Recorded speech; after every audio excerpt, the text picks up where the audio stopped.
마태복음 13장 44절부터 46절까지 우리 함께 읽겠습니다. 천국은 마치 밭에 감추인 보화와 같으니 사람이 이를 발견한 후 숨겨두고 기뻐하며 돌아가서 자기의 소유를 다 팔아 그 밭을 사느니라. 또 천국은 마치 좋은 진주를 구하는 장사와 같으니 극히 값진 진주 하나를 발견하며 가서 자기의 소유를 다 팔아 그 진주를 사느니라. 아멘. 살아계신 하나님의 말씀입니다. 할렐루야. 하나님 아버지와 예수 그리스도로부터 오는 은혜와 평강이 이 시간 여러분 가운데 함께 하시기를 주님의 이름으로 축원합니다.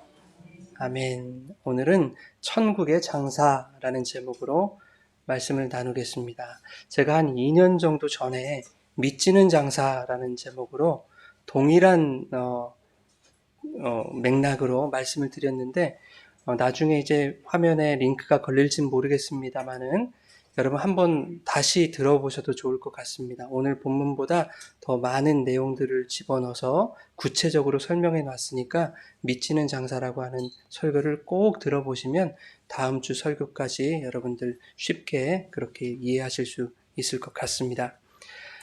여러분 잘 산다라는 것이 뭡니까? 잘 산다. 그것은 예수를 믿고 그분을 알고 성령 안에서 사는 것, 그것을 우리는 잘 산다라고 말하는 것이죠. 그러나 오늘날 많은 사람들이 잘 사는 것과 부자로 사는 것을 혼동하고 있습니다. 세상 사람들도 그렇고 우리 그리스도인들조차도 돈 많고 부자로 살면 잘 산다 말하고 가난하면 못 산다 그렇게 표현합니다. 잘못된 것이죠. 잘 사는 것과 부자로 사는 것은 엄연히 다른 이야기입니다. 부자이면서도 못 사는 사람이 있고요. 가난하면서도 잘 사는 사람이 있습니다. 부자로 잘 사는 사람이 있고 가난하면서 못 사는 사람도 있습니다. 그렇다면 여러분은 어떤 사람이고 싶으세요? 마음속으로만 대답해 보세요. 나는 어떤 사람이고 싶다. 부자이면서 잘 사는 사람이기를 바라십니까? 아멘이십니까? 그렇게 대답하면 안 될 것 같은데요. 자, 돈이 많으면서 예수를 잘 믿는 사람이 되기를 바라세요? 잘 들어보세요. 이제 아멘 안 하시네요. 여러분, 부자이면서 잘 살기를 원한다. 이 말은 얼마나 교묘한 말이에요. 교묘한 말입니다, 여러분. 돈 많은 부자를 원하면서 동시에 잘 사는 것도 바란다라는 거 아닙니까? 잘 사는 게 뭐예요? 예수 그리스도를 믿고 그분을 알며 그리스도의 말씀과 성령의 인도하심 가운데 살아가기를 원한다라는 거 아닙니까? 그 마음속에 돈도 끼워 넣겠다는 거예요. 이것을 뭐라고 하는가? 성경은 두 마음이라고 하는 겁니다. 두 주인을 섬기는 것과 같아요. 교묘한 말이에요, 여러분. 돈이 나빠서 드리는 게 아닙니다. 돈이 나쁘다고 말씀드리는 게 아니에요. 돈은 인간의 삶에 있어서 반드시 필요합니다. 많으면 좋죠. 저도 돈이 많았으면 좋겠어요. 여러분들 맛있는 거 만날 사드리게. 그러나 그리스도인은 부자가 되는 것을 소망하는 사람들이 아니라는 거예요. 그렇습니다. 아시는데, 맞아요. 그리스도인은 뭘 소망해야 돼요? 잘 사는 것을 소망해야 돼요. 잘 사는 것. 부자가 되는 것과 잘 사는 것을 같은 소망으로 품을 수 없다라는 얘기예요. 왜? 그것은 이미 두 마음이니까. 우리가 예수 안에서 그분의 복음으로 잘 사는 삶을 살아갈 때 부하고 가난하는 것은 잘 사는 우리 인생에 어떠한 영향도 미칠 수 없는 것입니다. 그것은 주님께 맡기는 거죠. 주님께 맡길 때 나에게 가장 합당하고 선한 것을 아시는 주님께서 당신의 뜻대로 우리에게 이루어 주시는 거예요. 우리에게 이루어 주신 그것을 우리는 감사로 받아들이면 되는 것입니다. 그러니 잘 사는 성도에게 가난이 찾아온다면 그것은 그에게 은혜인 거예요. 그래도 가난은 싫습니까? 잘 못 사는 자에게 부가 찾아오면 그게 뭘까요? 축복입니까? 그것은 저주와 같은 거예요. 돈도 많고 잘 살기를 원한다. 성도는 이러한 세상의 교묘한 말을 따라가서는 안 되는 것입니다. 세상의 교묘한 말은 늘 그럴싸하거든요. 그죠? 속기가 쉬워요. 그래서 사도 바울도 골로새 교회 성도들에게 이렇게 말합니다. 우리 한번 읽어볼까요? 골로새서 1장 1절부터 4절 시작. 내가 너희와 보지 못한 자들을 위하여 얼마나 힘쓰는지를 너희가 알기를 원하노니 그들로 마음의 위안을 받고 연합하여 확실한 이해의 모든 풍성함과 하나님의 비밀인 그리스도를 깨닫게 하려 함이니 그 안에는 지혜와 지식의 모든 보화가 감추어져 있느니라. 내가 이것을 말함은 아무도 교묘한 말로 너희를 속이지 못하게 하려 함이니. 아멘. 바울이 일면식도 없는 사람들을 위해서 뭘 그렇게 애썼다고 말합니까? 하나님의 비밀인 그리스도를 깨닫게 하려고 복음 전하는 것에 나는 힘썼다라는 얘기입니다. 그런데 예수 그리스도 안에 모든 부하가 감추어져 있다라는 것이죠. 예수 안에 부요함이 있고 예수 안에 풍요함이 있다. 그리고 4절에 뭐라고 하느냐면 내가 이것을 말하는 것은, 이 복음을 말하는 것은 너희가 그 어떤 교묘한 말에도 넘어가지 않도록 하려는 것이다. 거짓에 미혹되지 않도록 확실한 말씀만을 전하려고 애썼다는 겁니다. 그래서 저도 여러분에게 확실한 말씀만 전하고 싶어요, 여러분. 네. 목사가 여러분 적당히 좀 타협도 하고 하면 설교하기가 참 부드럽겠죠. 그리고 듣는 사람도 편하게 들을 수 있습니다. 그러나 거기에는 진정한 부요, 진정한 보화이신 예수 그리스도가 없기 때문에 여러분이 듣기 좋은 말만 듣게 되면요, 죽을 때까지 영적 빈곤에 시달리게 되는 거예요. 그렇게 시달리다가 결국 어떻게 되는 줄 아십니까? 바깥 어두운 데 내쳐져 슬피 울며 이를 갈미 있으리라. 이 상황에 빠지는 거예요. 사망. 여러분, 우리의 부활은 예수님이세요. 아멘. 믿으십니까? 아멘. 우리의 부활은 예수님이십니다. 네. 그 부활을 가진 인생이 잘 사는 인생인 거예요. 그렇게 잘 사시면 되는 거예요. 마태복음 13장 오늘 본문 같이 한번 읽겠습니다. 시작. 사람이 이를 발견한 후 숨겨두고 기뻐하며 돌아가서 자기 소유를 다 팔아 그 밭을 사느니라. 또 천국은 마치 좋은 진주를 구하는 장사와 같으니 극히 값진 진주 하나를 발견하매 가서 자기의 소유를 다 팔아 그 진주를 사느니라. 아멘. 여러분이 너무 좋아하는 말씀이고 또 잘 아시는 말씀 아닙니까? 그런데 여러분, 여기서 천국이 뭡니까? 천국은 하나님 나라잖아요. 하나님 나라는 누구예요? 예수 그리스도잖아요. 예수 그리스도께서 하나님의 나라로 오셨다라고 성경은 말씀하죠. 그 예수님이 밭에 감추인 보화와 같다라고 말씀하고 있는 겁니다. 밭에 감추인 보화를 발견한 사람은 어떻게 해야 돼요? 자기 소유를 다 팔아서 그 밭을 통째로 사버리면 되는 거예요. 그죠? 그러면 보화를 내가 가질 수 있겠죠? 네, 그 말씀을 하고 있는 거예요. 그러면 여러분, 자기 소유를 다 파는 것은 밭을 사는 게 목적입니까? 아니면 보화를 얻는 게 목적입니까? 내 소유를 다 파는 거는 그 밭을 사려고 하는 거예요. 목적이 보화를 소유하기 위한 게 목적이에요. 보화를 사는 게 목적이죠?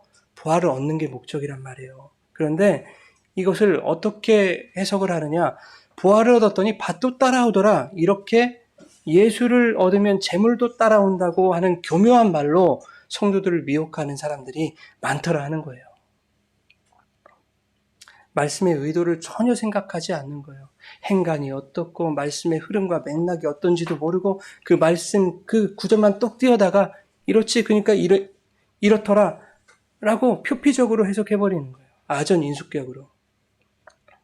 예수를 잘 믿으면 복 받는다. 여러분, 이게 좋은 말이죠. 그런데 얼마나 교묘한 말인지 몰라요, 여러분.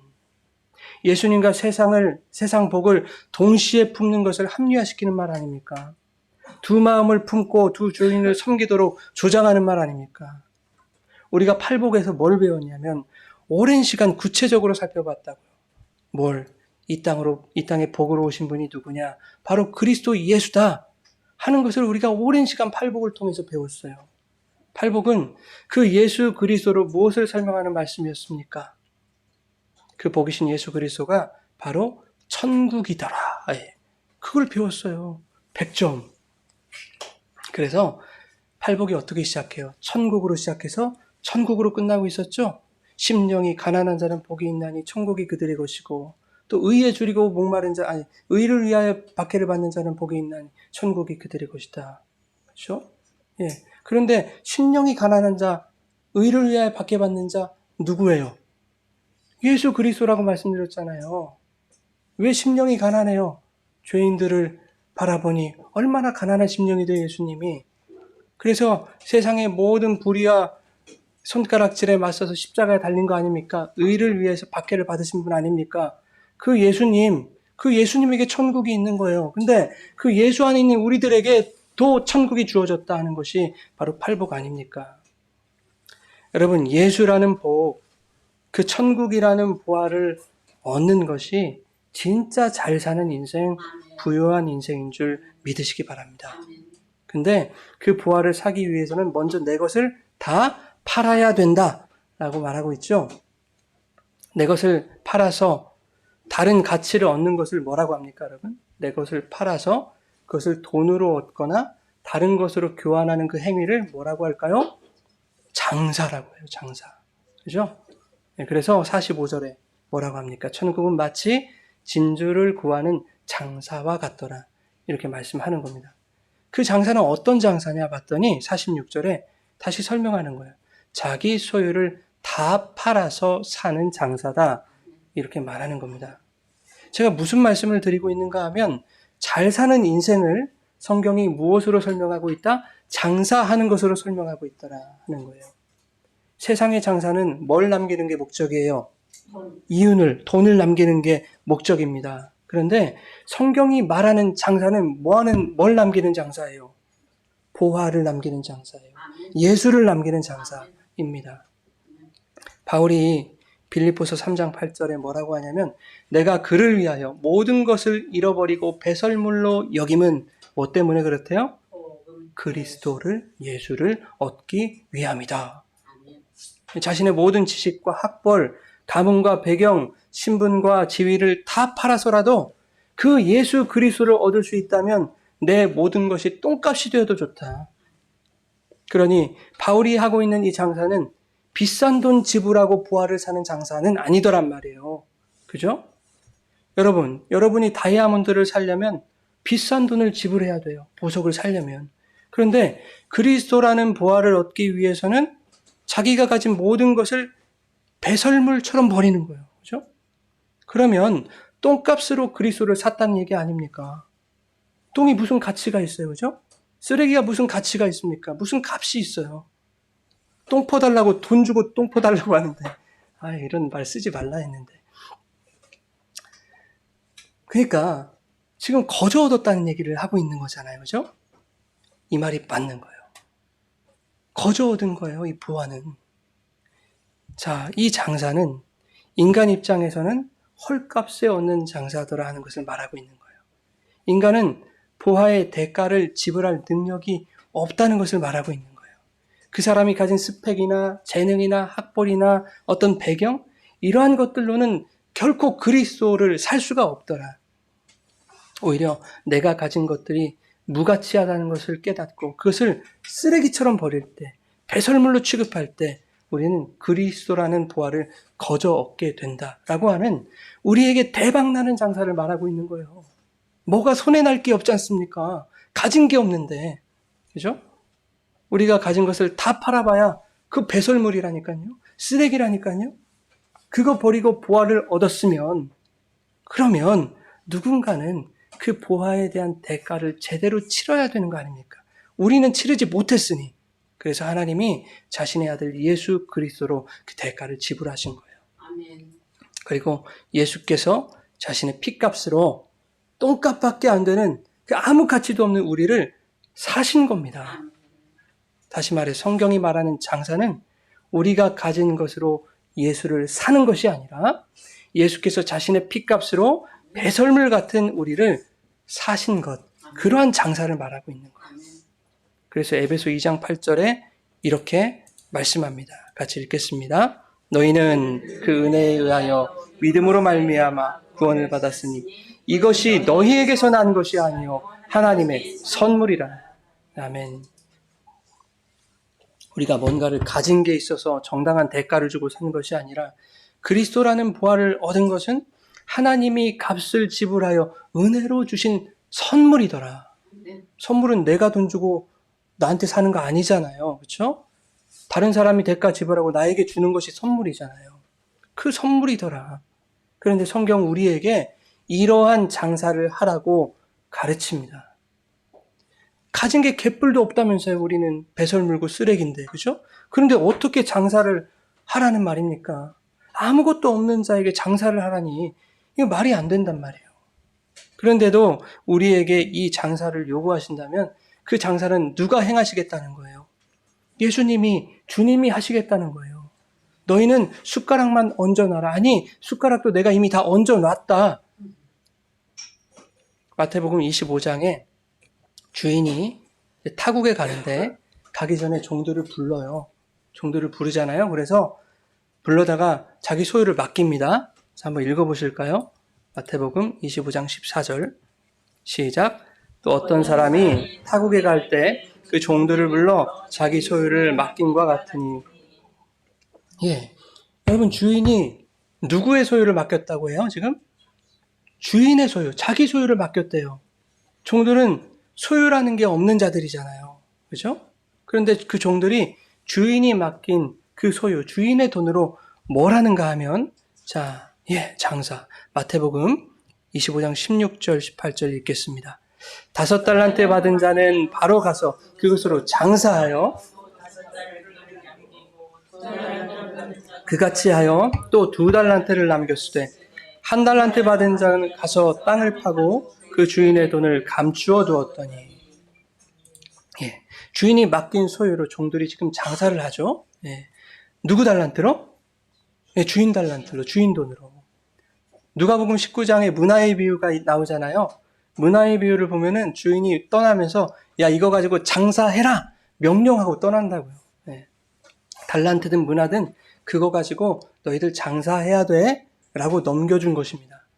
근데 충성된 종들은 5달란트 가지고 5개 남기고 2달란트 가지고 2달란트를 남겼어요. 나중에 주인이 돌아와서 이 둘에게 똑같이 칭찬을 합니다. 뭐라고 하냐면 충성된 종아 네가 작은 일에 적은 일에 충성하였음에 내가 많은 것을 너에게 맡길게. 그러니 내 즐거움에 참여하여라. 이렇게 똑같이 칭찬을 해요. 그러니까 많이 남겼다고 해서 많이 칭찬하고 적게 남겼다고 해서 적게 칭찬하는 것이 아니더란 말이에요. 얼마나 많이 남기느냐의 그런 문제가 아닌 거예요, 이 장사는.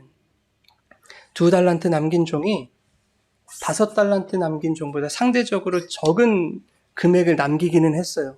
그런데 그 가치는 적지 않습니다. 세상의 가치로 환산하면 어마어마한 가치예요. 금 한 달란트가 27kg가 넘는데요. 27.2 정도 된다고 하는데, 그래서 오늘날 돈으로 환산해 보니까 얼마게요? 23억이 넘어요. 그러면 2달란트 남겼잖아요. 그러면 46억 남긴 거예요. 적습니까? 5달란트 남기면 115억이에요. 얼마나 많은 걸 남겼냐고요. 돈의 가치로만 본다면 적은 일에 충성했다라고 말하는 주인은 그 종들의 수고와 결과를 무시하는 못된 주인이고 마는 거예요. 그러나 주인이 말하는 의도는 그게 아니라고요. 적은 일이라는 것은 뭘 의미하냐? 주인이 맡긴 것으로 장사하는 것을 말하는 거예요. 너희가 장사하는 그 순종을 행했는가? 그게 적은 일이라는 거예요. 주인이 달란트를 맡겨주지 않았다면 장사를 할 수도 없는 거 아닙니까? 종들이? 왜? 종은 가진 게 없기 때문에. 배설물이기 때문에. 그런데 주인의 것으로 장사를 하자 주인이 맡긴 그것이 이윤을 남기죠. 주인이 맡긴 그 달란트가 달란트를 남기고 그 문화가 문화를 남겼어요. 세상에서도 이런 말이 있잖아요. 돈이 돈을 번다고. 그죠? 네. 하늘의 가치가 하늘의 가치를 남기는 그 장사를 말하고 있는 거예요. 그러니까 주인의 것이 장사를 하는 겁니다. 지금 이 장사는. 그런데 악한 종은 주인이 맡긴 1달란트를 어떻게 했어요? 네, 땅을 파가지고 땅속에 감췄어요. 그리고 결산할 때 손실 없이 그냥 그대로 돌려줬습니다. 손해보지 않았어요, 여러분. 그죠? 이게 왜 악하냔 말이에요, 여러분. 손해를 보지 않았다니까요. 이윤을 남기지 못해서 악한 것이 아니라 장사를 하지 않았기 때문에 악한 거예요. 장사는 내가 하는 것이 아니라 주인이 맡긴 그것이 장사를 하는 것인데 장사하는 것이 나에게 달렸다고 생각했던 거예요. 악한 종은. 자, 천국은 마치 땅에 감추인 보화와 같아서 그것을 발견한 사람은 다 팔아서 그 밭을 사야 되는 것인데 보화를 캐라고 줬더니 오히려 그것을 밭에다 묻어버리고 있는 거예요. 괜히 손해나면 안 되니까 땅을 파가지고 감춰버린 거예요. 이렇게 생각하시면 돼요. 주님이 우리에게 보화를 캐라고, 영생을 캐라고 이 말씀을 주셨어요. 성경을 주셨어요. 로고스를 주셨어요. 로고스. 로고스가 말씀이죠. 자, 여러분 로고스는 뭐라고 했어요? 그런데 로고스라는 말씀은 그릇이라고 했죠. 그릇. 그죠? 그냥 성경 책이라고 했죠. 껍데기라고 했죠. 그죠? 그 안에 뭐가 담겨 있는지는 성경책을 열어봐야 알겠죠. 뚜껑을 열어봐야 알고 그 접시 안에 그릇 안에 담겨 있는 내용물을 봐야 알겠죠. 예. 내용을 모르면 로고스는 뭐예요? 그냥 글자인 거예요. 글자. 그죠? 그냥 껍데기인 거예요. 예수가 어떤 분인지 모르면 그냥 그 예수는 흔한 유대 남자 중에 한 사람이 되는 거예요. 영철이 영수처럼 얼마나 예수라는 이름이 흔해 빠졌는데요. 유대 나라에. 그런데 그리스도이시는 예수님은 한 분뿐이라고요. 그렇죠? 그리스도인 예수님은 오직 한 분이에요. 예수는 그리스도, 그 로고스 예수 안에 담긴 내용, 그리스도, 그 레마를 발견해야 된다고요. 그 내용을 찾아야 우리가 보화든 영생이든 빼먹을 거 아닙니까? 그런데 그 로고스를 열었더니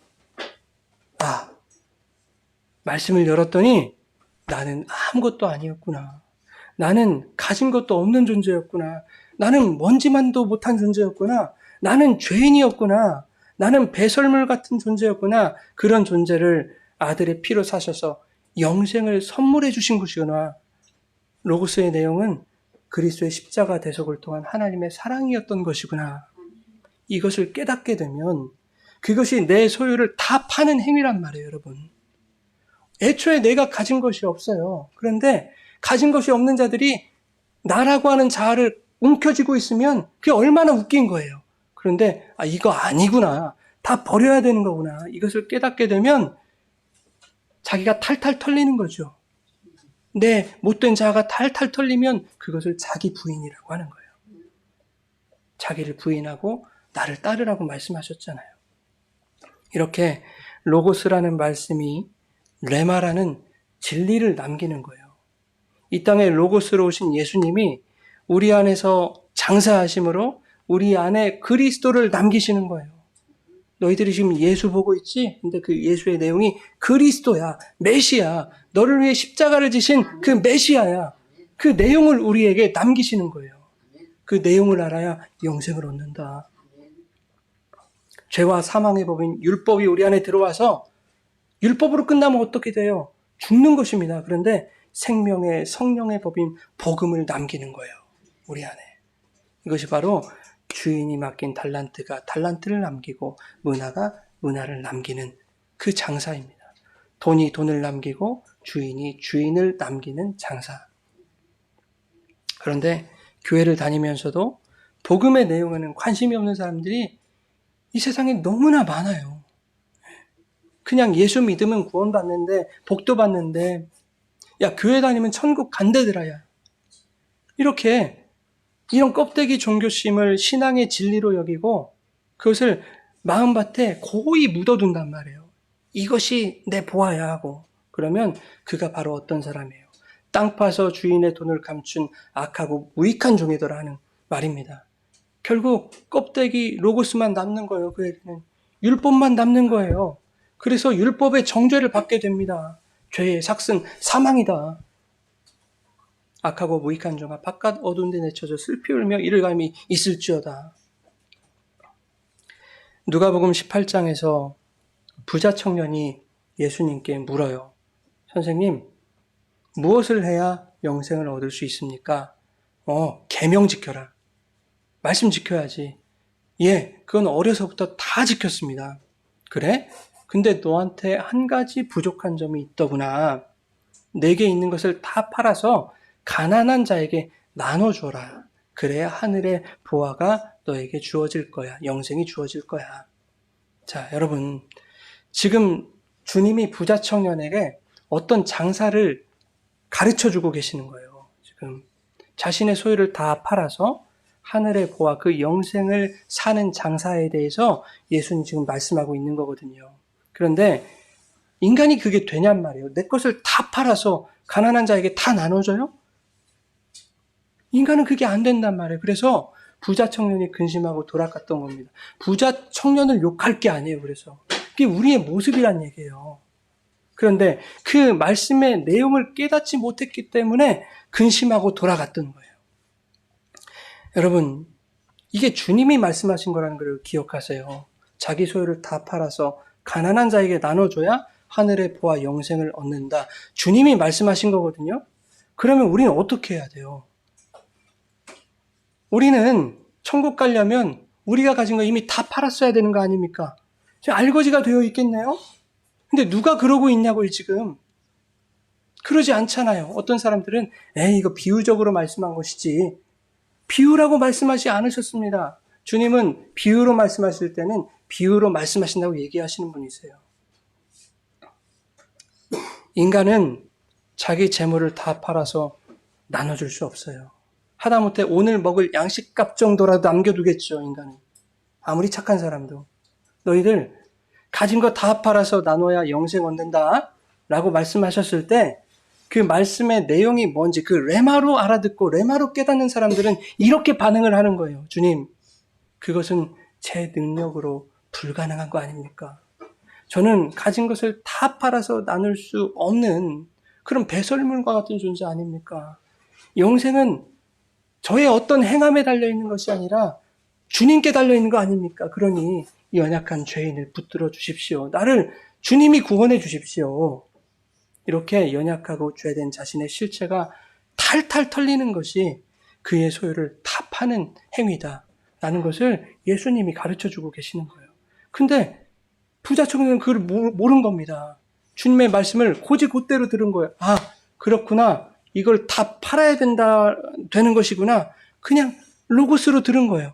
그러니까 그 로고스 율법이 나에게 안 되는 거죠. 아, 나 그거 못하겠는데? 그리고 근심하고 떠나버린 거예요. 여러분, 주님이 우리에게 무리한 것을 요구하시지 않습니다. 안 되는 것을 요구하시지 않아요. 아무것도 없는 자들에게 달란트도 주시지 않고 야, 너 장사해라? 이렇게 하시는 분이 아니란 얘기예요. 우리에게 복음을 주셨고 성령께서 우리 안에서 그 복음 가지고 지금도 장사하고 계시는 거예요. 어떤 장사를 하시는가 하면 죄로 가득한 우리를 탈탈 털어서 배설물 같은 존재를 다 팔아버리시는 거예요. 다 비워내시는 거예요. 아, 나는 정말 아무것도 아니구나. 나는 먼지도 아니구나. 이러한 자기 부인을 만들어 가시는 거예요. 그렇게 가난해진 심령들에게 영생을 남기시는 장사를 누가 하고 계시다? 성령이, 예수님이 하고 계시는 거예요. 여러분, 우리의 모든 것이 탈탈 털리면 얼마나 가난한 심령이 되겠어요. 내가 뭐 꽤나 좋은 거 가지고 있고 대단한 사람이라고 생각했는데 성경을 보니까 아무것도 아니래네요. 배설물이래네요. 그럼 나는 어떻게 해야 되느냐고요. 얼마나 가난한 심령이 돼요. 그죠? 예수로만 갈급한 심령이 되는 거예요. 가난한 심령. 그들에게 영생이 주어지는 장사, 그것을 성령이 지금도 행하고 계세요. 심령이 가난한 자는 복이 있나니 천국이 그들의 것이다. 지지난주 말씀에 하나님이 다시스로 도망가고 있는 요나를 쫓아가셨어요. 다시스는 무역으로 유명한 도시거든요. 세상의 풍요를 상징하는 도시가 바로 다시스입니다. 없는 것이 없는 거야. 거기만 가면 잘 살 수 있을 거야를 기대하게 만드는 세상 나라의 표본, 잘 살아보세. 그게 바로 다시스였단 말이에요. 요나가 탄 배는 다시스로 향하는 무역선이었습니다. 장사하는 배였어요. 장사배. 요나가 다시스행의 배에 올랐다는 것은 단순히 하나님을 피해서 도망가기 위한 것만이 아니라 저 다시스로 가면 거기에 나를 만족시킬 만한 것들이 있을 거야 라고 그것을 기대하고 거기로 쫓아갔던 거예요. 그런데 하나님이 그 세상의 장사배를 탈탈 털어버리시죠. 풍랑 만나게 하셔가지고 그 모든 물품들을 다 바다에 던지게 하시잖아요. 심지어 요나는 아예 그 바다에 빠뜨려 버리신다고요. 그리고 미리 예비하신 물고기 뱃속에서 가난한 심령을 만들어 가시죠. 여호와께서 나를 빠뜨리셨는데 나를 건지실 분도 여호와뿐이라는 것을 그 물고기 뱃속에서 요나는 깨달아요. 그리고 주님을 다시 바라보겠노라고 그렇게 고백하며 이렇게 기도합니다. 요나서 2장 4절과 6절 같이 읽겠습니다. 다시 주의 성전을 바라보겠노라. 물이 나를 영혼까지 둘러싸 기품이 나를 에워싸고 바다풀이 내 머리를 감쌌나이다. 내가 산의 뿌리까지 내려갔사오며 땅이 그 빗장으로 나를 오래도록 막았사오나 나의 하나님 여호와여 주께서 내 생명을 구덩이에서 건지셨나이다. 이렇게 가난한 심령 만드셔서 하나님 붙들도록 만드시는 거예요. 지난주 말씀에 오병이어 기적 후에 예수님이 제자들을 재촉해서 바다 건너편으로 가게 하셨어요. 제자들은 순수하게 순종한 것이 아니었어요. 건너편으로 가면 더 큰 기적과 더 큰 영광이 기다리고 있을 거야. 그것을 기대하면서 열심히 다시스행 배에 노를 저었다고 말씀을 드렸습니다. 주님이 목적하는 곳으로 향한 것이 아니라 제자들, 인간들이 바라는 세상적인 목적을 향해서 노를 열심히 젓고 있었던 거예요. 어디를 향해서? 다시스를 향해서. 더 큰 기적과 영광과 인기와 영향력과 힘과 권위가 있는 그 다시스를 향해서 열심히 노를 저었던 거예요. 오병이어의 기적도 짜릿했지만 저기에는 더 큰 이벤트가 있을 거야. 저기로 건너가면 우리 더 잘 살 수 있을 거야. 잘 살아보세 하고 열심히 노를 저었던 거예요. 진짜 잘 살게 되는 것이 뭔지도 모르고 세상의 장사배에서 열심히 노를 저었습니다. 그러나 세상의 장사배는 아무리 저어도 앞으로 나아가질 않는 거예요. 주님은 저어도 제자리에 머물러 있는 그 세상의 배의 현실로서 죄된 인간의 실체를 고발하셨던 것입니다. 예수님이 물 위를 걸어오시는데 베드로가 자기도 걷게 해달라고 하죠. 예수님이 베드로에게 오라 이렇게 말씀하신단 말이죠. 왜? 뭐 하시려고? 빠뜨리시려고. 베드로는 그 바다에 빠집니다. 여러분, 인간은요, 예수님 앞에서도 자기 힘으로 바다 위를 걸어 보여서 자기의 영광을 더욱 소유하려고 하는 죄인이다라는 것을 폭로하신 거예요, 예수님이. 인간은 스스로 자기의 소유를 다 팔아서 예수님을 따를 수 있는 존재가 아니다라는 것을 예수님이 베드로를 바다에 빠뜨리심으로 보여주셨던 것입니다. 그런 베드로를 예수님이 붙드시더라. 언제? 그런 베드로를 예수님이 언제 붙드세요? 주님 살려주세요 라고 부르짖을 때, 주여 나를 구원하소서 라고 주님을 찾을 때 그때 붙들어 주시더라. 그리고 예수님이 배에 오르시자 조금도 앞으로 나아가지 않던 배가 요한복음 6장에 뭐라고 하냐면 곧 그들이 가려던 땅에 이르렀다 이렇게 말씀하고 있습니다. 요한복음 6장 20절 21절 우리 한번 읽겠습니다. 이르시되 내니 두려워하지 말라 하신대 이에 기뻐서 배로 영접하니 배는 곧 그들이 가려던 땅에 이르렀더라. 제자들은 깨달았을 거예요. 그 풍랑에는 깜깜한 바다에서 다시스의 영광은 허상이구나.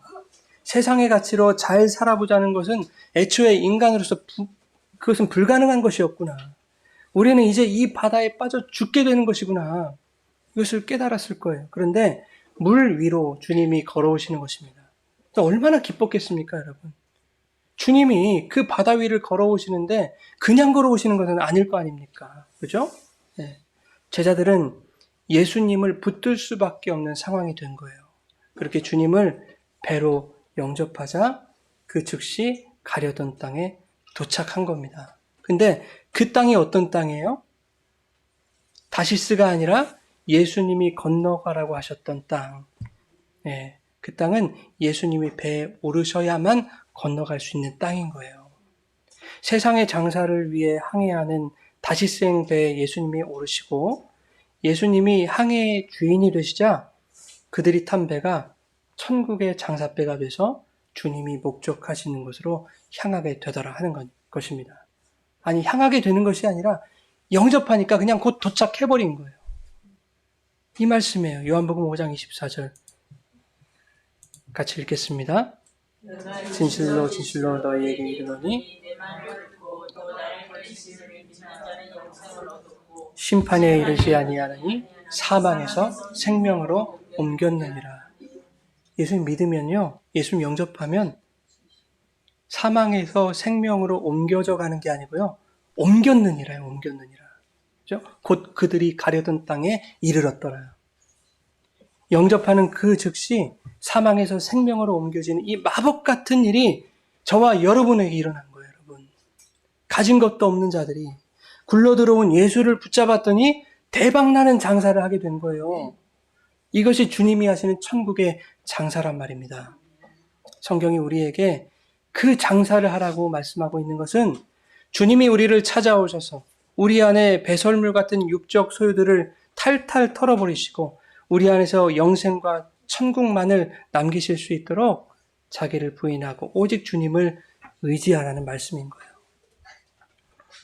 그렇게 어떠한 상황과 형편 속에서도 주님께 부르짖고 또 다가오신 주님을 우리가 기쁘게 영접하고 있다면 우리는 가난하든 부하든 어떤 힘든 문제와 현실의 어려움으로 둘러싸여 있든 간에 그 사람은 잘 살고 있는 사람인 거예요. 여러분이 예수님 붙들고 있으면 여러분은 잘 살고 있는 인생인 줄 믿으시기 바랍니다. 그렇게 주님을 붙들어 끝까지 잘 사는 인생 사시다가 천국 입성하는 저와 여러분 되시기를 예수님의 이름으로 축원합니다. 아멘.